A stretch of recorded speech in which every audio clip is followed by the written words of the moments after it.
Assalamualaikum warahmatullahi wabarakatuh.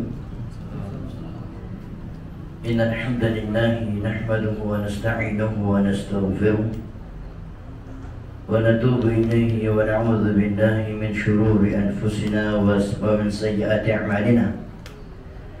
Man yahdihillahu fala mudilla lahu wa man yudlil fala hadiya lahu. Asyhadu an la ilaha illallah وحده لا شريك له وأشهد أن محمدا عبده ورسوله صلى الله عليه وعلى آله وصحبه وسلم تسليما كثيرا. يا أيها الذين آمنوا اتقوا الله حق تقاته ولا تموتن إلا وأنتم مسلمون. أما بعد فإن أصدق الحديث كتاب الله وخير الهدى هدى محمد صلى الله عليه وسلم وشر الأمور محدثاتها فإن كل محدثات بدعة وكل بدعة ضلالة وكل ضلالة في النار. معاشر المسلمين رحمني ورحمكم الله وبارك الله فيكم. والحمد لله, kita semua berada di dalam nikmat Allah, di mana nikmat-nikmat Allah sungguh sangat banyak jumlahnya. Sebagaimana yang Allah terangkan di dalam Al-Quran, wa ma bikum min ni'matin fa min Allah wa in ta'uddu ni'matallahi la tuhsuha. Apapun nikmat yang kalian rasakan maka datangnya dari Allah. Dan jika kalian menghitung nikmat-nikmat Allah satu persatu, niscaya kalian, kata Allah, tidak akan mampu menghitungnya. Maka hendaknya kita semua mensyukuri nikmat Allah dengan cara menjalankan perintahnya dan meninggalkan larangan-larangan Allah Jalla wa'ala. Alhamdulillah, kita masih pembahasan akidah Ahlus Sunnah, tentang keyakinan Ahlus Sunnah wal Jamaah. Dan di antara keyakinan Ahlus Sunnah atau kaum muslimin yang benar adalah beriman dengan malaikat-malaikat Allah. Dan di antara bentuk beriman dengan malaikat adalah beriman dengan tugas-tugasnya, beriman dengan amalan-amalan atau tugas-tugas malaikat, yang mana amalan malaikat terbagi menjadi dua. Yang pertama ada amalan yang berupa ibadah. Yang kedua ada amalan yang berupa tugas-tugas, tugas yang berkaitan dengan alam semesta dan tugas berkaitan dengan manusia. Dan telah kita jelaskan amalan malaikat yang berupa ibadah pada pertemuan yang lalu. Yang pertama adalah bertasbih, bertasbih, mensucikan Allah, mengucapkan subhanallah atau subhanallah wa bihamdih. Jadi amalan ibadah yang pertama dari malaikat adalah bertasbih, mensucikan Allah, berzikir, mengucapkan subhanallah. Maka hendaknya kita semua sebagai manusia juga memperbanyak mengucapkan subhanallah. Usahakan di waktu-waktu luang, di waktu-waktu sambil bekerja, sempatkan mengucapkan subhanallah wa bihamdih. Dikarenakan ucapan ini sangat berat timbangannya nanti pada yaumul qiyamah. Ucapan subhanallah adalah timbangannya sangat berat dan sangat diharapkan menjadi sebab seseorang dimasukkan ke dalam surganya Allah Jalla wa'ala. Yang kedua, amalan ibadah malaikat adalah mendoakan. Sebagaimana yang kita sebutkan di pertemuan yang lalu, malaikat itu suka mendoakan manusia, mendoakan kebaikan untuk manusia.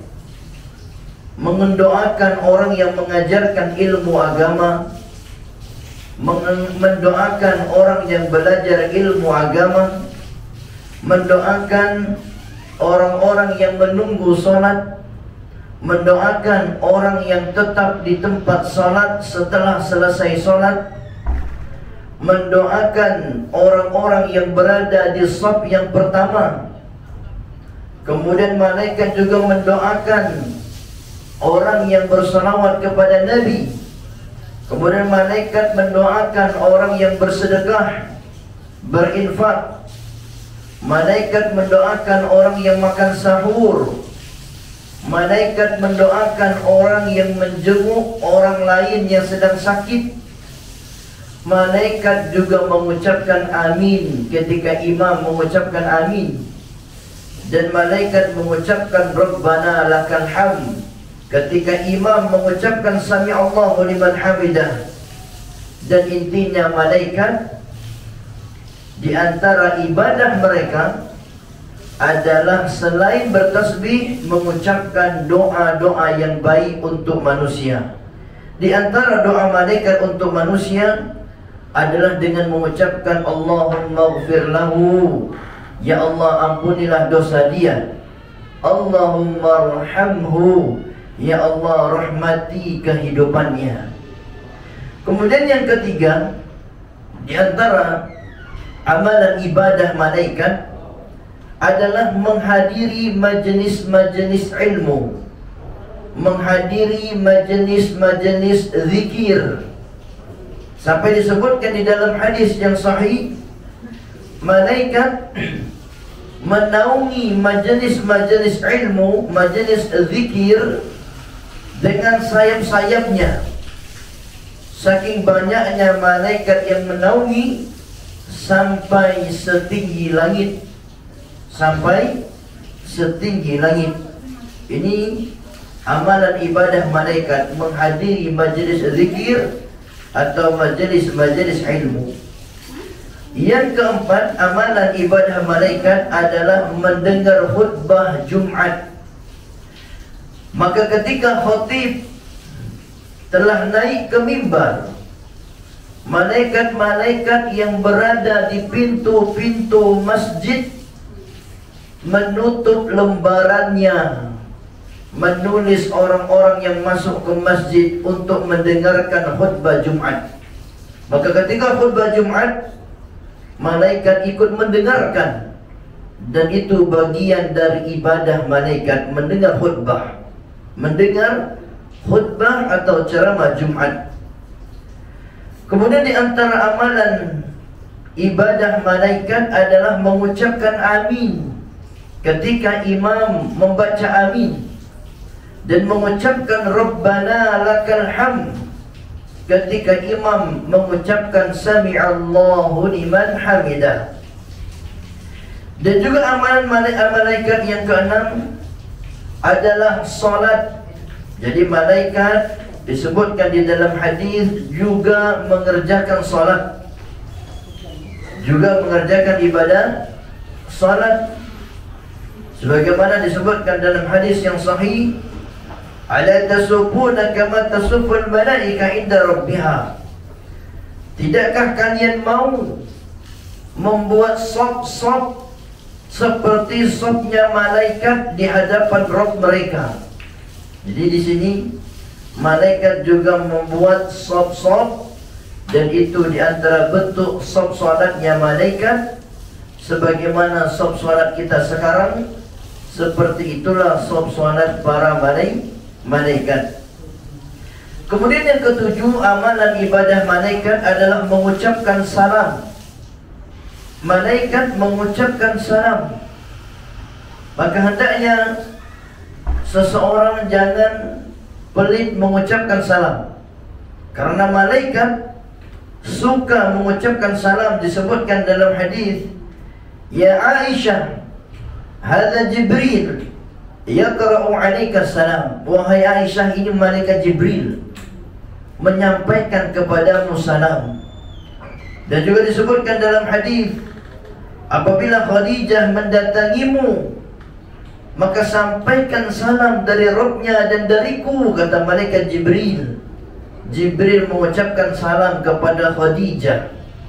Jibril menyampaikan salam kepada Aisyah, dan juga salam kepada para penduduk surga ketika penduduk surga memasuki surganya Allah Jalla wa'ala.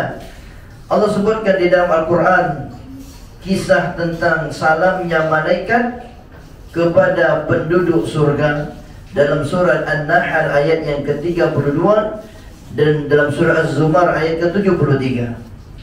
Kemudian yang terakhir, di antara amalan ibadah malaikat adalah malaikat itu ibadahnya adalah rasa takut kepada Allah yang begitu besar. Rasa takut itu ibadah. Dan ternyata para malaikat itu sangat takut kepada Allah. Saking takutnya disebutkan dalam hadis, malaikat itu kalau mendengar firman Allah jatuh pingsan. Itu saking takutnya malaikat. Beda dengan manusia. Kalau manusia mendengarkan firman Allah terkadang tidak membekas di hatinya, atau tidak ada getarannya, tidak bergeming, tidak ada pengaruhnya. Adapun malaikat saking takutnya kepada Allah, kalau mendengarkan firman Allah, mereka sampai ketakutan dan jatuh pingsan karenanya. Dikarenakan memang para malaikat di antara bentuk ibadahnya adalah rasa takut yang luar biasa kepada Allah, yang rasa takut itu sulit untuk dijelaskan, diungkapkan, karena rasa takut tersebut murni karena rasa yang tersimpan pada diri malaikat yang tidak bisa dirasakan oleh yang namanya manusia. Kemudian berikutnya, di antara amalan malaikat adalah berupa tugas. Yang pertama di antara tugas malaikat adalah memikul arsy.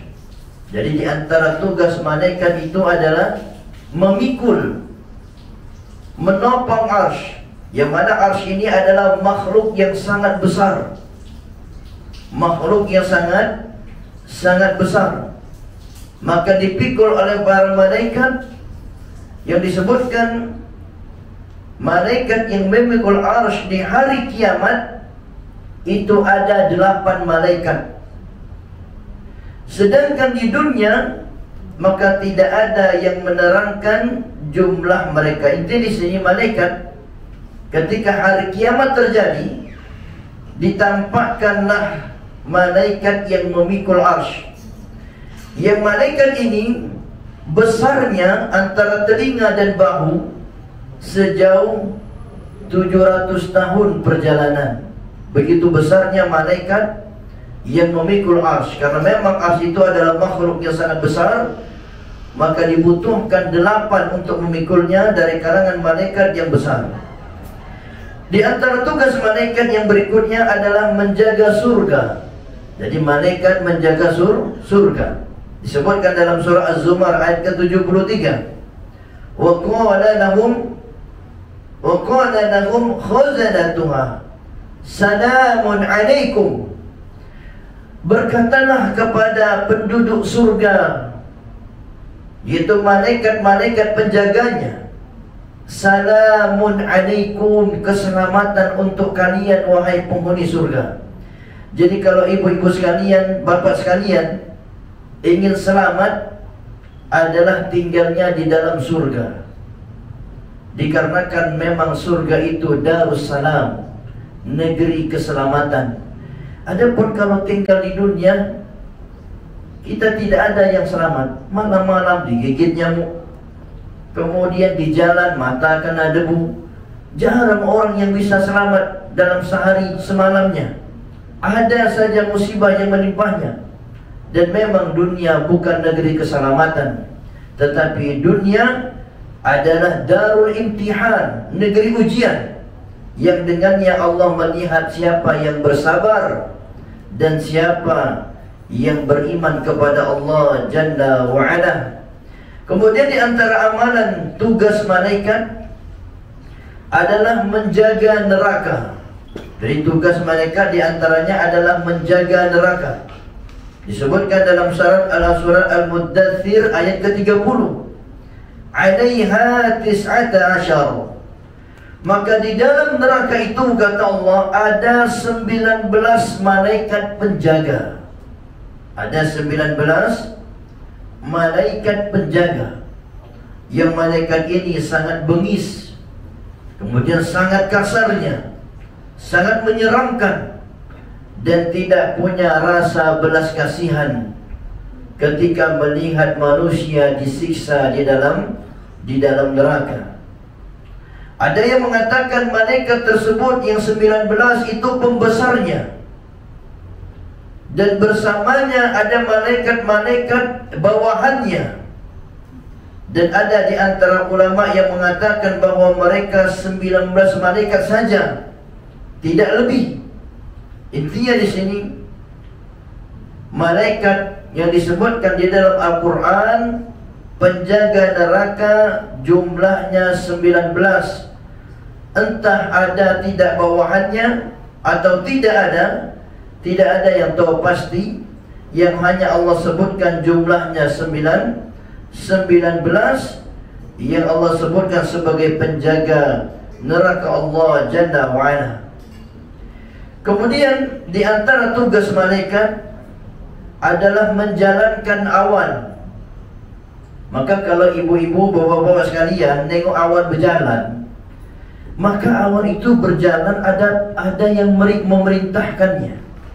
Ibaratnya kalau kambing ada yang mengembalakannya, kalau sapi, onta ada pengembalanya. Maka ada malaikat yang ditugaskan oleh Allah untuk mengembala awan, untuk menjalankan awan, untuk menurunkan hujan. Inilah malaikat, di antara tugasnya menjalankan awan dan menurunkan hujan. Di antara tugas-tugas malaikat. Kemudian di antara tugas malaikat adalah mengurus gunung. Jadi ada malaikat yang ditugaskan oleh Allah mengurus gunung. Maka gunung itu meletus. Tugas malaikat itu yang menentukan. Gunung tersebut tertahan dari meletus. Malaikat tersebut yang menentukan, diperintahkan oleh Allah. Maka disebutkan di dalam hadis, Rasulullah mengatakan, "Fanadhartu." Maka aku melihat tiba-tiba Jibril memanggilku dan berkata, "Sesungguhnya Allah telah mendengar ucapanmu, ucapan kaummu kepadamu, dan sungguh Allah telah mengutus malaikat gunung untuk supaya engkau perintahkan sesuai dengan keinginanmu." Maksudnya, Nabi diberi kesempatan oleh Allah untuk memerintahkan malaikat gunung agar gunung itu diangkat, kemudian ditimpakan kepada kaum yang kafirin. Tetapi Nabi tidak menerima tawaran tersebut dari malaikat gunung, karena Nabi masih berharap anak keturunan dari orang-orang musyrikin beriman kepada Allah Jalla wa'ala. Kemudian di antara tugas malaikat adalah meniup sangkakala, meniup as-sur. As-sur itu kata para ulama seperti bentuknya seperti tanduk sapi atau seperti tanduk kerbau. Ini as-sur. As-sur ini adalah sangkakala yang ditiup di hari kiamat sebagai tanda bangkitnya hari al-qiyamah. Ada yang mengatakan ditiupnya sangkakala 2 kali. Ada yang mengatakan sangkakala ditiup 3 kali. Ada yang mengatakan sangkakala ditiup 4 kali. Tetapi menurut kami yang lebih tepat adalah sangkakala itu ditiup 2 kali saja, yang lebih tepatnya. Tetapi sebagian ulama berpendapat sampai 3 kali. Tiupan yang pertama mengagetkan, menghancurkan alam semesta. tiupan yang kedua, tiupan bangkit dari alam kuburnya. Kemudian di antara tugas malaikat adalah menjaga kota Mekah dan Madinah. Jadi di antara tugas malaikat adalah menjaga kota Mekah dan Madinah. Yang mana Mekah dan Madinah adalah dua kota yang dimuliakan. Maka hendaknya kita semua punya keinginan, punya semangat untuk salat di Mekah misalnya, di Masjidil Haram, salat di Madinah. Yang mana salat di Masjidil Haram sekalinya sama dengan 100.000 salat di masjid yang kita berada sekarang di dalamnya. Ini menunjukkan salat di Masjidil Haram sangat besar keutamaannya. Dan di sana ada malaikat yang ditugaskan oleh Allah menjaga kota Mekah dan Madinah. Dijaga oleh Allah dari wabah-wabah dan dijaga oleh Allah dari Dajjal. Nabi pernah mengatakan, ala aqabil Madinah malaikatun la yadkhuluha at-ta'un wala Dajjal. Dan seluruh jalan-jalan Madinah ada malaikat-malaikat yang menjaganya, dan Madinah tidak akan dimasuki wabah penyakit dan tidak bisa dimasuki oleh dimasuki oleh Dajjal. Jadi keutamaan kota Madinah dijaga oleh malaikat dan dijaga dari wabah. Kemudian berikutnya di antara tugas malaikat adalah menaungi negeri Syam. Negeri Syam itu adalah negeri yang di sana ada Masjidil Aqsa. Itu negeri Syam. Negeri Syam itu negeri yang Allah berkahi. Tetapi sekarang kenapa di sana sering perang, berebut dengan orang Yahudi? Dan itulah tanda-tanda bangkitnya hari kiamat. Masjidil Aqsa dikuasai oleh orang-orang Yahudi, dan ketika kembali dipegang kaum muslimin, dan itu menunjukkan dekatnya hari al-qiyamah. Di sana ada Masjidil Aqsa, salah satu masjid yang kita dianjurkan untuk salat di sana. Yang Masjidil Aqsa ini adalah tempat Rasulullah berisra. Jadi Isra wal Mi'raj, Isra'nya ke Masjidil Aqsa, Mi'rajnya ke Sidratul Muntaha. Maka Isra wal Mi'raj, Isra'nya ke Masjidil Aqsa, Mi'rajnya ke Sidratul Muntaha, atau Mi'rajnya ke langit. Allah Subhanahu wa ta'ala menugaskan malaikat untuk membentangkan sayapnya di Masjidil Aqsa atau di negeri Syam. Rasulullah mengatakan tuba lisyam. Nabi mengatakan beruntung atau keberuntungan bagi negeri Syam. Maka para sahabat bertanya, ya Rasulullah, li ayyi dzalika ya Rasulullah, mengapa negeri Syam itu beruntung?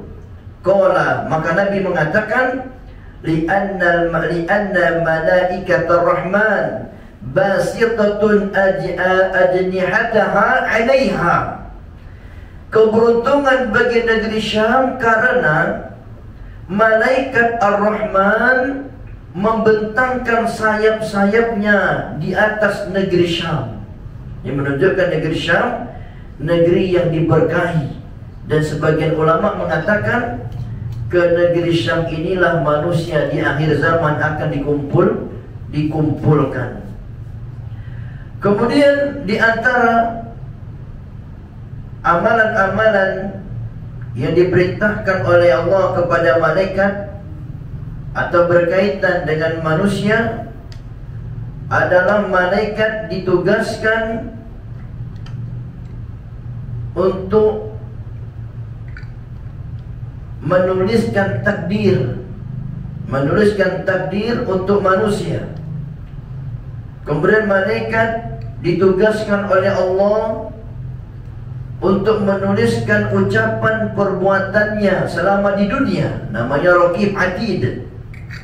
Di antara tugas malaikat adalah mencabut ruh manusia, dan seterusnya. Masih banyak tugas-tugas malaikat yang berkaitan dengan manusia.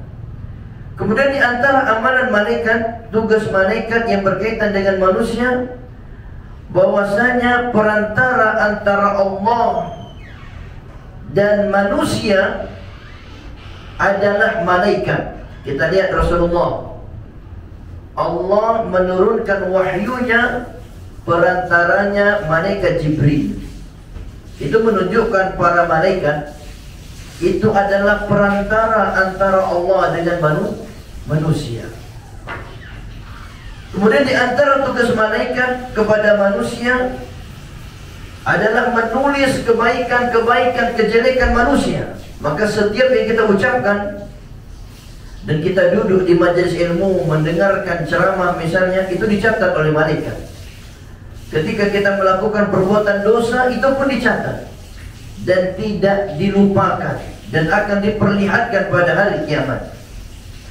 Kemudian di antara tugas manusia, tugas malaikat kepada manusia adalah mengatur rahim.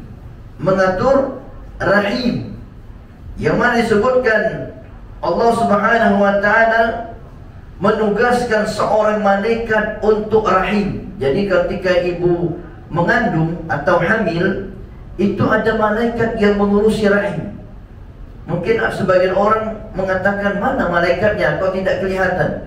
Ya memang tidak kelihatan malaikat, karena alamnya berbeda.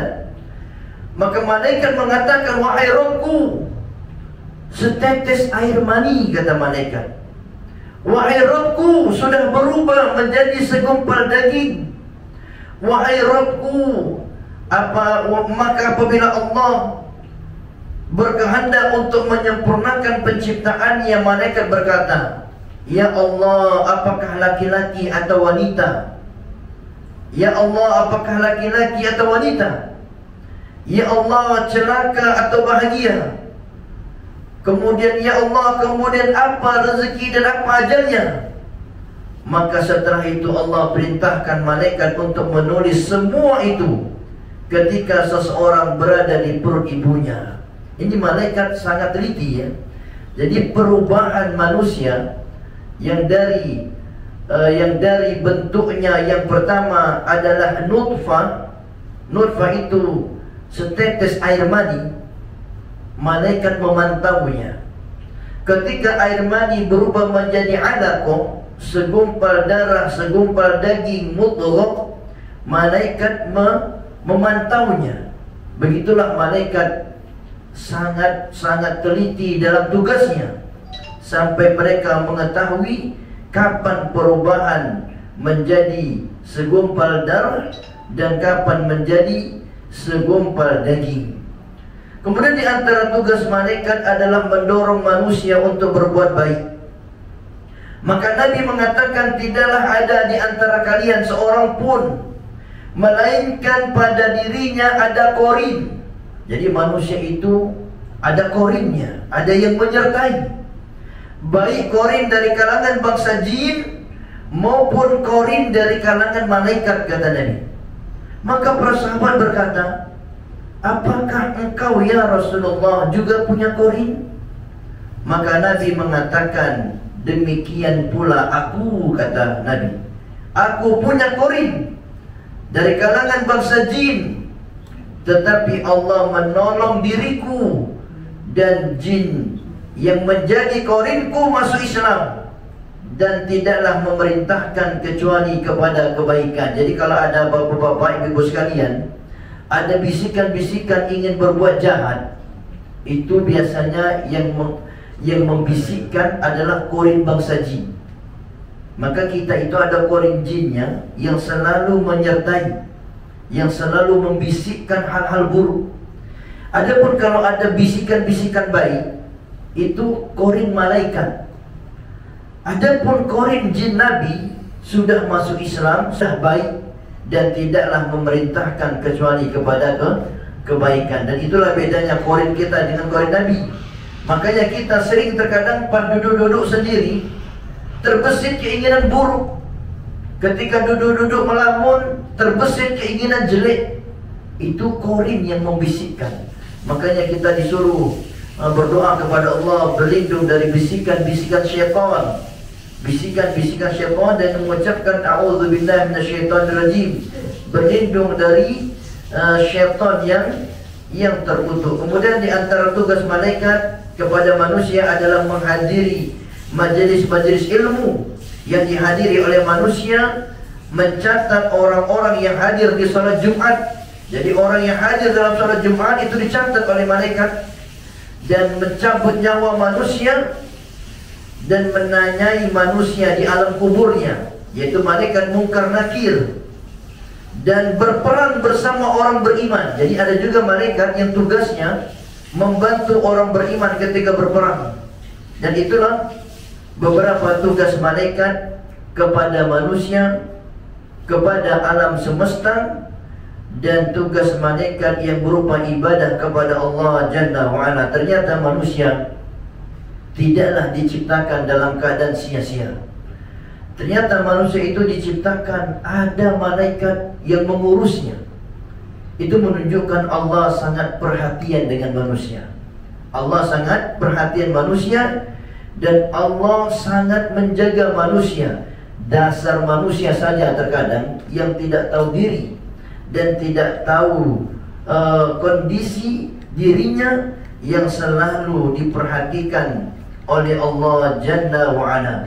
Mudah-mudahan Allah Subhanahu wa ta'ala menguatkan keimanan kita kepada malaikat ini, dan hendaknya semua gerak-gerik kita, ucapan kita dipertimbangkan dengan baik, karena semua ucapan dan perbuatan kita ada malaikat yang mencatatnya dan akan diminta pertanggungjawabannya nanti pada yaumul qiyamah. Wallahu ta'ala a'lam bis-shawab. Naktafi bihadza, subhanakallahumma wa bihamdik, asyhadu an la ilaha illa anta, astaghfiruka wa atubu ilaik. Assalamualaikum warahmatullahi wabarakatuh.